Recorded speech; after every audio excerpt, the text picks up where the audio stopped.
کے اندر خروج کے اعتبار سے، جماعتوں کے اعتبار سے اتنا اضافہ کریں گے کہ آپ اذان کے حد تک، اور خصوصاً کمزور اور مضبوط مسجدوں کی ترتیب قائم کی۔ یہ کمزور مسجدیں ہیں، ان کے یہ مضبوط مسجدوں کے حوالے آپ کو اس ایک مہینے کے اندر ان کے محلے میں جانا اور ان کی مسجدوں میں پڑھنا، اور جا کر کے سیروزہ کی جماعتوں کے ذریعے سے، دوسرے کشتوں کے ذریعے سے آپ کو ان مسجدوں کے اندر اعمال کو قائم کرنا۔ اور چوتھی بنیادی بات حیات الصحابہ، حیات الصحابہ، دور اگر کوئی سال لگائے گا عالم ہو، دور بھی ہو، تو ہم وہاں سے لا کر کے حیات الصحابہ پڑھنے کی ہم کوشش کریں۔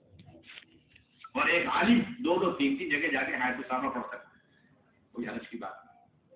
5 کلومیٹر، 10 کلومیٹر، 15-20 کلومیٹر دوری پر بھی ہو، 40-50 کلومیٹر کی دوری پر بھی ہو، کوئی سال لگائے گا عالم، تو ہم ان کو وہاں سے خود لانے کی ہم فکر کریں، صرف طے کر چھوڑ دینا کافی۔ اور اسی طرح ہماری بہت بنیادی ذمہ داری ہے اپنے اپنے حلقوں اور شہروں کے اعتبار سے شب گزاریوں کا اہتمام کرنا۔ شب گزاری یہ اتنی ہی جاندار ہوگی جتنی مسجد اور مسجد کے اعمال پختہ ہوں گے، مضبوط ہوں گے۔ اگر مساجد کمزور ہیں اور مساجد کے اندر اعمال میں کمزوریاں ہیں تو پھر شب گزاریوں کے اندر بھی کمزوریاں ہیں۔ اور شب گزاری کے اندر قیام اور تعام ہے، ماہانہ مسجد وار جوڑ کے اندر قیام بھی نہیں ہے اور تعام بھی نہیں۔ اثر سے لے کے اشراق تک قیام تعام کے ساتھ ہمیں شب گزاری میں شریک رہنا، اپنے ساتھ اپنے مصلی، اپنے ساتھ اپنی مسجد وار جماعت کو لانا، حتیٰ کہ اپنے دوست احباب اور اپنے گلی کوچوں میں رہنے والے جو آج تک مسجد میں نہیں آیا، نماز بھی نہیں پڑھی، ایسوں کی تشکیل کر کے شب گزاری میں لاؤ، کیونکہ ایسے لوگوں کو ماحول میں لانے کی ضرورت ہے، اور ماحول سے ہی ان کا ذہن پلٹے گا، ماحول سے ان کے اندر فکریں پیدا ہوں۔ عصر میں بیان ہے، مغرب میں بھی بیان ہے، عشاء کے بعد حیات الصحابہ ہے، پھر رات میں قیام ہے، اور رات بھر انفرادی دعوتیں ہیں، ذہن سازیاں ہیں، تشکیلیں ہیں، اور پھر فجر کے بعد ایک مذاکرہ ہے، اشراق تک اس طرح ہمیں وقت گزارنا۔ اور کوئی شہر کے سطح پر مسجدوں کا کچھ کام ہے، کچھ تقاضے، کچھ امور ہے، کچھ مشورے ہیں، تو آپ اس کا مشورہ بھی کریں۔ مسجدوں کی اور حلقوں کی کارگزاری ایک اجمالی کارگزاری لے لیں کہ جتنے حلقے ہیں وہ سارے حلقے آئے کہ نہیں ہیں، پھر حلقے والے اپنے اپنے حلقوں میں جب بیٹھے ہیں تو اپنی مسجدوں کی بھی کارگزاری ہے۔ ایک حلقے کی 10-15 مسجدیں، وہ ساری کی ساری مسجد پہنچے گی نہیں۔ ہماری یہ سب گزاریاں، یہ تو نقد جماعتیں نکالنے کے عنوانات ہیں۔ مسجد کے سطح پر کام ڈالے، کیا آپ اپنی جماعتیں بنا کر لے کر کے آئیں؟ اگلی شب گزاری میں کون بیرون کی جماعت بنا کے لائے گا، کون 4 مہینے کی جماعت بنا کے لائے گا، کون چلے کی جماعت بنا کے لائے گا، کون 2 مہینے کا افراد تیار کر کے لائے گا، کون ماہ مشورہ سیروزہ عشرے کی جماعتیں بنا کے لائے گا، کون علماء کرام کی سال کی تشکیلیں کر کے لے۔ یہ ساری تشکیلوں کا موضوع ہے ہمارا شب گزاری۔ پہلی مجلس ختم ہوگی، اس میں بھی 100% تشکیل اندرون بیرون کی ہو رہی ہے، اور چلے 4 مہینے کی ہو رہی ہے، اور دوسری مجلس ہوئی اس کے اندر بھی تشکیل ہے، اور فجر کے بعد مجلس ہے اس کے اندر بھی تشکیل ہے۔ اس طرح ہمیں شب گزاریوں کا اہتمام کریں۔ اسی طرح میرے بھائیوں دوستوں بزرگوں، ہماری اہم اور بہت بنیادی ذمہ داری ہے کہ اپنی جماعتوں کو لے کر کے کمزور علاقوں کے اندر جانے کا اہتمام کریں۔ ہر پرانا ساتھی کی بنیادی ذمہ داری اپنی جماعت خود بنائے، سیروزہ کی جماعت ہو یا چلے 4 مہینے کی جماعت ہو، ہر پرانا ساتھی جو جماعت کو لے کے چل سکتا ہو، ایسا ساتھی محنت کر کے، دعوت دے کے، تشکیل کر کے، وصولی کر کے اپنی جماعت خود مکمل کرے۔ جب تک اس وقت پر کام نہیں آئے گا اس وقت تک میرے بھائی دوستوں بزرگوں پوری دعوت پوری امت تک پہنچ نہیں سکتی، امت کے ہر طبقے تک اللہ کا پیغام پہنچ نہیں سکتا۔ اتنا بڑا طبقہ جہنم کی طرف چلا جا رہا ہے اور بے دینی کی طرف، بے دینی کے سیلاب میں بہتا جا رہا ہے۔ ہماری بہت بنیادی ذمہ داری، یہ نہیں کہ سارے پرانے اکٹھے ہو کر کے جا رہے تھے روزہ میں، سارے پرانے اکٹھے ہو کر کے جا رہے چلے میں، اور اب تو مستورات میں بھی سارے اکٹھے ہو کر کے جا رہے پرانے ساتھی نہیں، کوئی گنجائش نہیں۔ ایک جماعت میں صرف ایک ساتھی جو جماعت کو لے کر چل سکتا ہو وہ اس کے اندر جائے۔ یہ اللہ کے نبی صلی اللہ علیہ وسلم کی سنت تھی، خلفائے راشدین کا معمول تھا کہ وہ ہمیشہ نئے اور پرانوں کی ترتیب بنا کر کے اللہ کے راستے میں بھیجا کرتے تھے۔ سنا کہ آپ صلی اللہ علیہ وسلم نے وائل بن حجر جو یمن کے شہزادوں میں سے وہ آئے تو ان کی جوڑی بنائی حضرت معاویہ رضی اللہ تعالیٰ عنہ کے ساتھ، جو مہاجرین میں سب سے زیادہ فقیر اور محتاج اور مسکین تھے، دونوں کی جوڑی بنا۔ مولانا فرمایا کرتے تھے کہ جب پرانے اور نیوں کی جوڑیاں بنائی جائیں گی تو پھر پرانوں کی ترقی ہوگی اور نیوں کی تربیت ہو جائے گی، پرانوں کی ترقی اور نیوں کی تربیت ہو جائے گی۔ آپ صلی اللہ علیہ وسلم نے ایک جماعت بنائی، اس جماعت کے اندر حضرت ابو بکر رضی اللہ تعالیٰ عنہ، عمر فاروق بھی ہیں، اور ان کے ساتھ ساتھ عامر ربیع کو بھی لگا دیا۔ عامر ربیع کہتے ہیں اس ڈاکو کو جو تنے تنا پورے قافلے کو لوٹ لے، اتنا خطرناک ڈاکو، بتائیے آپ کیوں؟ تاکہ یہ قرآنوں کے ساتھ جاوے گا تو اس کے اندر ساری اچھائیاں خوبیاں اس کے اندر پیدا ہوں، اس کے اندر کی ساری خرابیاں دور ہو جائیں۔ چنانچہ وہ اس ایک سفر کے اندر اتنا متاثر ہوا کہ اس کی پوری زندگی پلٹ گئی۔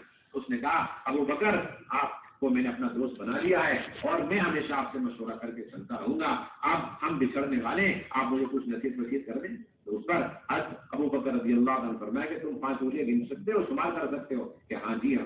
تو کہنے کے لوگ گنو، پہلا ہے کہ اللہ کی اس بات کی گواہی دو اللہ کے سوا کوئی معبود نہیں، محمد صلی اللہ علیہ وسلم اللہ کے رسول کے بندے، اور دوسری نصیحت یہ ہے کہ تم نماز قائم رکھو، تیسری نصیحت یہ ہے کہ زکات ادا کرو، چوتھی نصیحت یہ ہے کہ روزے رکھو، پانچویں نصیحت ہے کہ حج کرو۔ اور آپ نے اسی لیے حضرت اکثر رضی اللہ تعالیٰ عنہ کو حکم دیا کہ تم اجنبی لوگوں کے ساتھ اللہ کے راستے میں نکلا کرو تاکہ تمہارے اخلاق اچھے ہو۔ جتنا اجنبی آدمیوں کے ساتھ نکل کر ان کی خدمت کرے گا اور ان کی جو اصولوں کو برداشت کرے گا اتنے اس کے اخلاق اچھے ہوتے چلے۔ یہ بہت بنیادی سنت، ہر پرانا ساتھی اپنی جماعت میں، ایک جماعت میں 2 یا 3 ساتھی پرانے، باقی 7 ساتھی 10 ساتھی نئے نئے ہوں، اور پھر یہ جماعت جاوے بنجر علاقوں میں جہاں کوئی استقبال نہیں، کوئی نصرت نہیں، کوئی اکرام نہیں، کوئی بلاوا نہیں، وہاں جا کر اپنا پورا خرچہ اور پھر بستی والوں کا بھی اکرام کریں، دسترخوان وسیع کریں، اور پھر وہاں پر آپ اعمال کو اور کام کو جمائیں، وہاں سے نفع جماعت بنائیں۔ اس لیے سہروزہ کی جماعتوں کا رخ صحیح ہونا چاہیے، یہ نہیں کہ کوئی بھی جماعت کہیں سے بھی اٹھی اور اٹھ کر کے جہاں اس کا دل لگا، جہاں نصرت کا ماحول دیکھا وہاں چلی گئی، یہ بات بالکل غلط۔ کہ مشورے سے آپ کا طے ہوگا کہ آپ کی سہروزہ کی جماعت کہاں جائے گی، آپ کی چلے کی جماعت کہاں جائے گی، آپ کی 4 مہینے کی جماعت کہاں جائے گی، آپ کی مامسورہ جماعت کہاں جائے گی، طے۔ سخت سے سخت علاقوں کے لیے بھی اللہ کے نبی صلی اللہ علیہ وسلم صحابہ کو روانہ فرمایا کرتے تھے، اور جب دیکھتے تھے کہ اگر مدینے میں ان کو رخ بتا دیا جائے گا تو اس رخ پہ نہیں جائیں گے تو آپ یہ طریقہ اختیار کرتے تھے کہ امیر طے کرتے تھے، جماعت ساتھ میں بنا دیا کرتے تھے، اور ان کا رخ ایک پرچے میں لکھ کر امیر صاحب کے حوالے کر کے یہ فرماتے تھے تم اس رخ پر مدینے سے نکل کر چلتے رہو چلتے رہو چلتے رہو، جب چلتے چلتے 3 دن سفر ہو جائے تو پھر ایک جگہ پڑاؤ کرنا، پھر پرچی کھول کے دیکھنا اس کے اندر رخ لکھا ہوا ہوگا، پھر ساتھیوں کو بتلانا کہ دیکھو یہ رخ اللہ کے نبی نے ہمیں دیا ہے، اب بتاؤ کون دے جائے، کیونکہ مدینے کے ماحول میں اگر وہ رخ بتا دیا جائے گا تو پھر اپنے ماحول کی کمزوری کی وجہ سے اس رخ پہ جانے کے لیے تو دیا ہے۔ ایسے اللہ کے نبی چن چن کے بنجر علاقوں میں جماعت روانہ کرتے،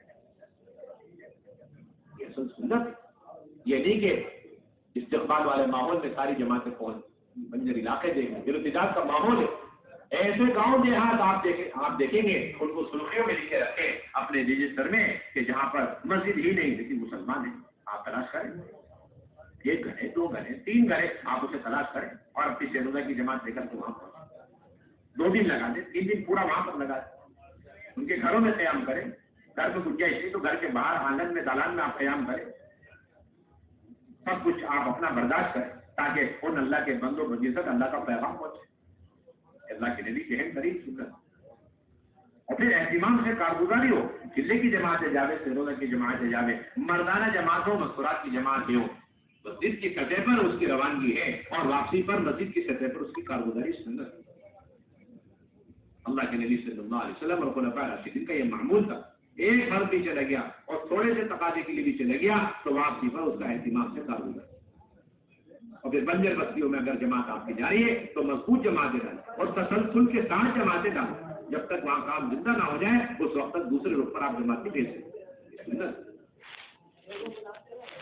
اور پھر میرے بھائی دوستوں بزرگوں، ہر پرانے ساتھی کی ذمہ داری کہ نظام الدین 2 مہینے کا سلسلہ قائم ہے، یہاں پر آنا یہ فکروں کے بڑھنے کا ذریعہ، یہاں پر آنا پورے عالم کے کام کے تقاضوں کو سمجھنا اور پھر اس پر اپنی جان مال صلاحیتوں کو لگانے کا بنیادی ذریعہ ہوتا ہے۔